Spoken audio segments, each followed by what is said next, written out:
여러분 안녕하십니까? 저는 생명치유의 빛을 전하는 의사 도암입니다.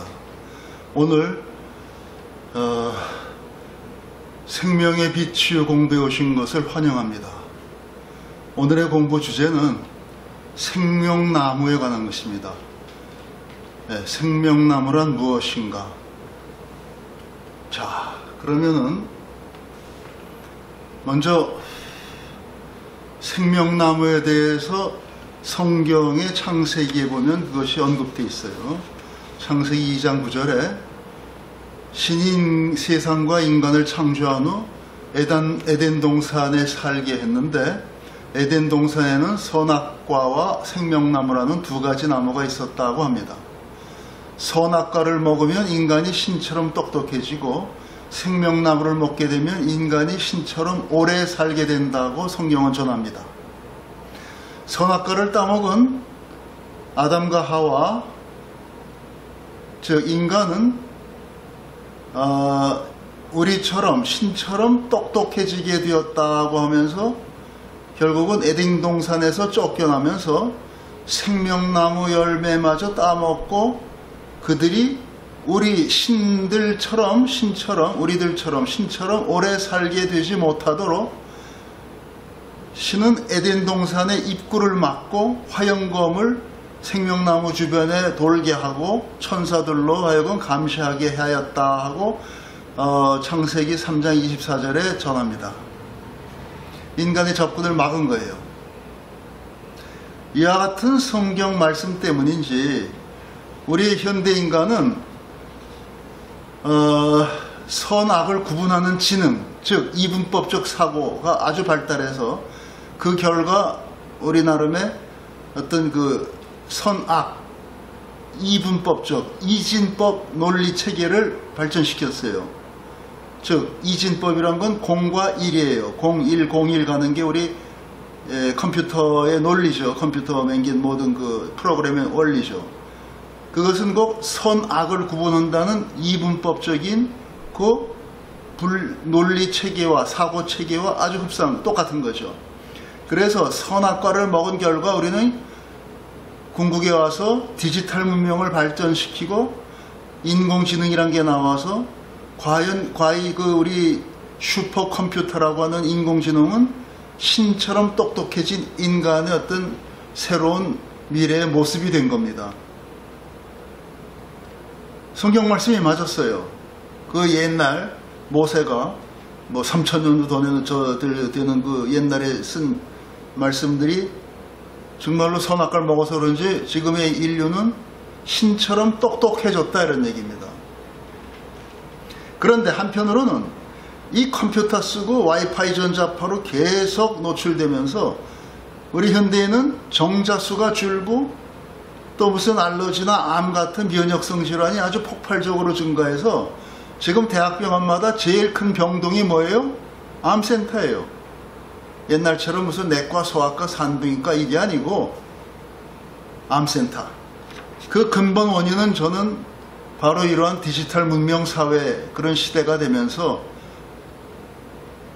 그 여파로 인간이 그만큼 수명이 약해졌다. 뭔가 수명은 길어질지 몰라도 생명력이 약해졌다. 면역력이 약해졌다. 이렇게 볼 수 있죠. 영양 공급이 좋고 뭐 그래서 옛날처럼 노동이 열악하지 않고 환경이 좋으니까 뭐 오래 살 수는 있어도 질이 나쁜 거죠. 골골 앓면서 80, 90, 100살 살면 그거는 저주라고 그럽니다. 자, 이와 같은 시절에 우리는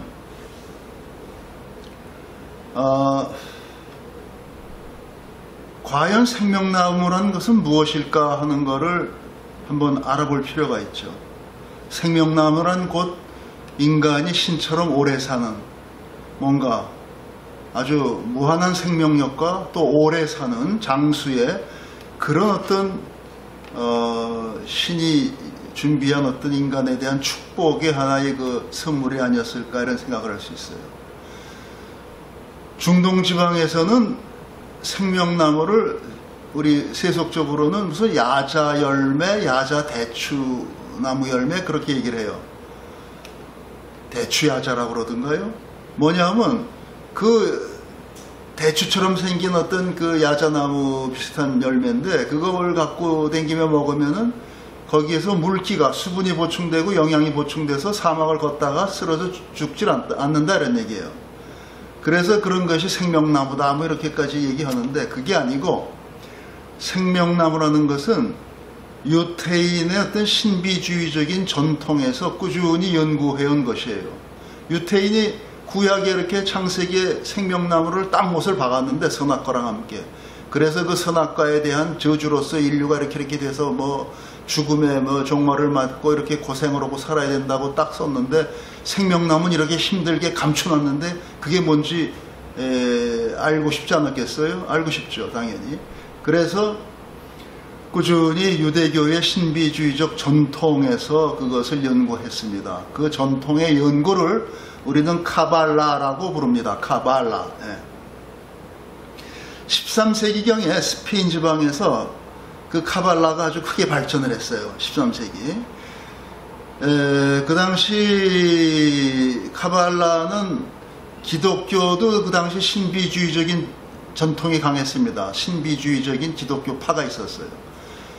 그 중에 하나가 우리 알고 있는 마이스터 카르트 수도사죠. 독일에서 그 아주 유명한 그 신비주의적 그런 경향을 갖는 수도 승인데 그 에카르트란 사람으로 비롯되는 그러한 신비주의 또는 이런 카발라 전통의 신비주의 이러한 것들이 다 결합을 해서 아주 한때 풍미했던 거죠.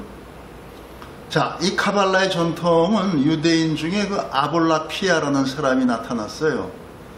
이 사람도 뭐 한 13세기경 스페인에서 태어났는데 이 사람은 중동과 유럽 여러 군데를 댕기면서 아주 많은 공부를 했습니다.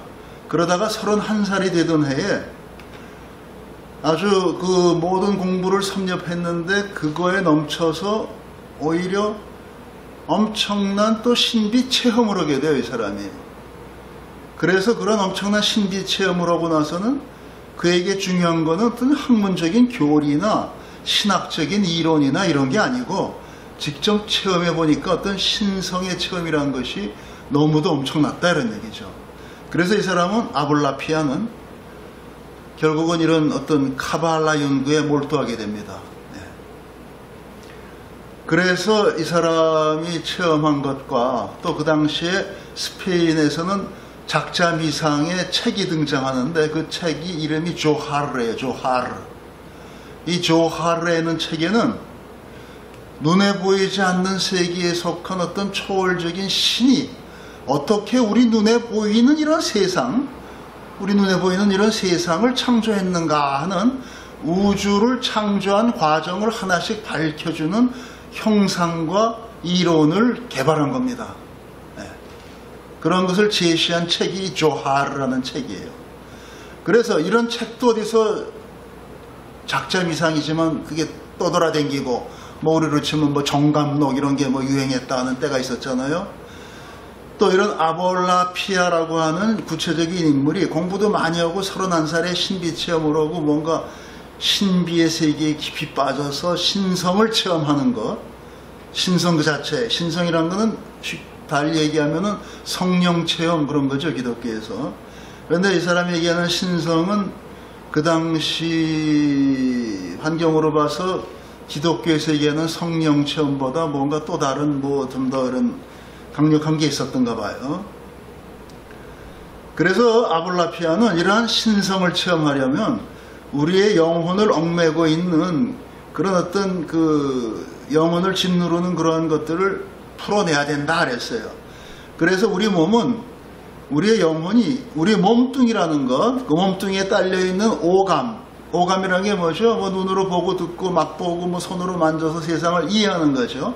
그런 감각 기능을 기반으로 해서 각종 어떤 관념, 어떤 일루전, 뭐 허상에 사로잡혀 있다는 거죠. 따라서 이러한 관념을 갖다가 어떤 편견이나 관념, 허상, 뭐 이런 것을 갖다가 다 비워낼 때, 우리 몸에서 씻어낼 때 궁극실제라는 건 뭐 영어로 ultimate reality 그러는데 그게 뭐냐면 우주에서 어떤 모든 그 존재하는 것 넘어서 그것이 창조되기 전에 있었던 그 근본의 그 실제, 리얼리티. 실제라면 또 우리가 이해가 안 가요. 어떤 그 모든 것이 나온 그 근본의 어떤 그 존재라도 또 안 돼요. 실제라는 거는 존재하는 게 아니에요. 어떤 에센스가 맞습니다. 본질. 그 본질을 꿰뚫어 보는 것. 그것을 우리는 오감이 발달해 있는 몸이나 이 지적인 어떤 판단 이런 걸로는 안 되고, 그걸 꿰뚫어 보는 직관이나 어떤 통찰력. 예, 우리가 보는데 안으로 보는 거를 인사이트 그래요. 예, 뭐 이렇게 밖을 보는 거 말고 안을 들여다보는 거. 인사이트가 생기면 어떤 통찰력이 생기고 깨달음이 생기죠. 그래서 그런 것에 이른다고 하는 거예요. 그래서 이런 구체적인 방법으로는 어떤 명상적인 노력을 해야 된다는 거죠. 명상. 그래서 자기가 개발한 어떤 호흡법 또는 어떤 암송 기도 같은 거, 뭐 주문 외우듯이 암송하는 기도 또는 특수한 명상법을 개발해서 그걸 가르쳤어요, 사람들한테. 그러면서 신성을 체험해라. 그런 걸 가르친 거죠.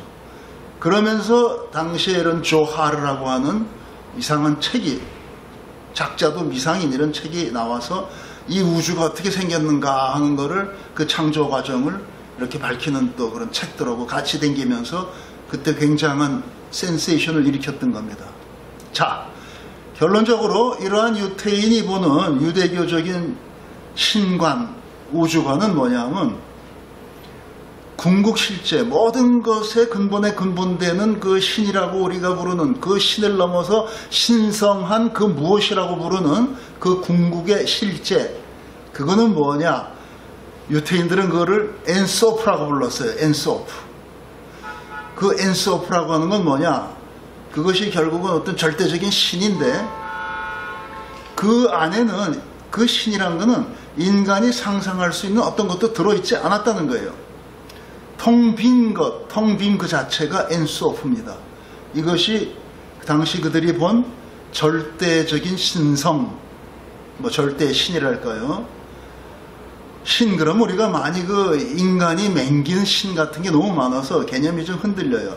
근데 그런 모든 거에 근본되는 어떤 신성함, 그거를 결국은 들어가 보면 텅 빈 것, 공이죠. 우리로 치면 무죠. 뭐 없는가 뭐가. 그런 비슷한 어떤 뭐가 있는데 그걸 엔소프라 그러고, 이런 것은 아무것도 없는 것 같은 그 존재 아닌 존재, 뭔가 있으나 없는 것, 그런 것이 결국은 있음의 세계, 어떤 유의 세계로 넘어오는 과정이 꼭 필요한 거예요. 그래야지 우리 이런 눈에 보이는 세상이 창조되지 않았겠어요?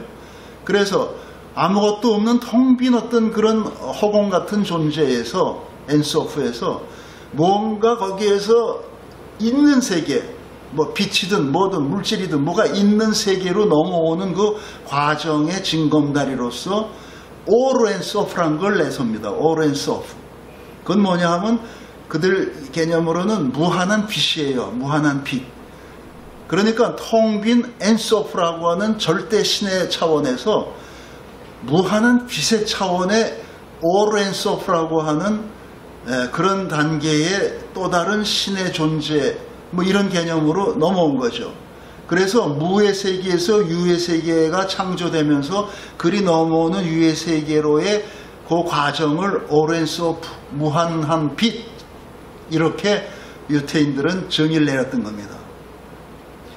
이것은 마치 우리가 동양에서 무에서 유가 창조되었다, 또는 뭐 무국에서 태국으로 뭐가 변화되었다, 이와 같은 개념처럼 우리 기독교도 그렇죠. 하나님이라고 하는 존재가 갓이 있고 그와 함께 말씀이 계셨다고 성경에 나와요. 뭐 요한복음 딱 보면은 태초에 뭐 말씀이 있었나니 뭐 하나님과 함께 계시더라. 그러면 뭐 누가 더 앞에 있는 거예요? 그럼 신은 뭐고 말씀은 뭐예요? 이래가지고 시비가 많았죠. 그래서 어떻게 똑같이 둘이 있었냐? 이상하다 해갖고 또 또 말들이 많았는데, 그 구체적인 개념이 이런 거예요. 먼저 하나님이라고 하는 뭔가 정의 내릴 수 없는 그런 텅 빈 존재 같은 무한함 그 자체, 무한 그 자체의 어떤 존재 아닌 존재가 있고, 거기에서 우주가 창조되려고 보니까 어떤 로고스라고 하는 제2의 어떤 존재, 그것이 나왔는데 그거는 거의 가시라고 하는 하나님과 같은 차원의 같은 존재다, 이런 얘기죠. 무의 하나님에서 유의 하나님으로 바뀌는 과정이 로고스를 통한 겁니다. 로고스란 거죠. 말씀으로 창조했기 때문에. 그래서 그 로고스는 라틴어로 번역될 때 라치오 이렇게 해야지 맞는 건데, 이성 그런 겁니다. 이성, 로고스란 게. 그걸 안 그러고 말씀에 베르붕 그랬어요. 베르붕이란 거는 verve예요. verve. 영어로 치면 뭐 단어 있잖아요. 뭐 동사할 때 verve 하듯이. 그것이 라틴어 성경에 나옵니다. 그래서 말씀 하나님이 된 거예요. 이성 하나님이 아니고 진리 하나님이 아니고, 원래 로고스는 그런 뜻인데 그것이 말씀이라는 뜻으로 번역이 이상하게 된 거예요. 사실은 히라바의 로고스는 말씀이라는 뜻이 없어요. 그거는 라치오, 우리의 그 이성적인 것, 어떤 진리를 깨닫는 이성적인 것, 또 진리 그 자체가 로고스인데 그거를 말씀으로 번역한 거죠. 그래서 헷갈리는 거죠. 우리는 하나님은 몸에 말씀은 또 뭐냐 그런데 그게 그거야 따지지 마, 뭐 이런 식으로 가는 거예요. 근데 그 사고의 과정은 이렇게 유태인들이 엔소프라고 하는 것과 오르엔소프, 무한한 텅 빈 존재에서 무한한 빛이 나왔다, 그것이 그런 식의 빛이 꼭 로고스가 되는 거죠. 그래서 요한은 그런 개념으로 내려왔는지 하여튼 예수 그리스도를 참빛으로 또 비유하면서 하나님, 그 다음에 말씀, 그 다음에 참빛의 또 예수님. 그래서 어떻게 돼요? 무한한 존재의 하나님, 신, 그 다음에 말씀 하나님, 그 다음에 예수, 무한 빛으로, 참빛으로 온 생명의 빛으로 온 예수님, 그것도 또한 하나님이에요. 그래서 하나님이 이렇게 뭔가 여러 관점에서 나온 거죠, 하나님이. 그래서 삼위일체 이런 개념이 또 나오는 거죠. 자, 그래서 이와 같은 과정 속에서 텅 빈 하늘의 존재, 하나님이라는 존재에서 무한한 빛이 나오면서 빛으로 모든 것이 창조되었는데, 그 빛이 어떻게 창조되어서 우리 인간이 됐느냐 하는 것을 밝히는 것이 결국은 이 유태인의 카발라의 연구입니다. 지금 여기 보시다시피 이렇게 이걸 제가 좀 일어나서 자세하게 짚어가면서 설명을 해드리겠어요. 2부에 가서 설명하겠습니다.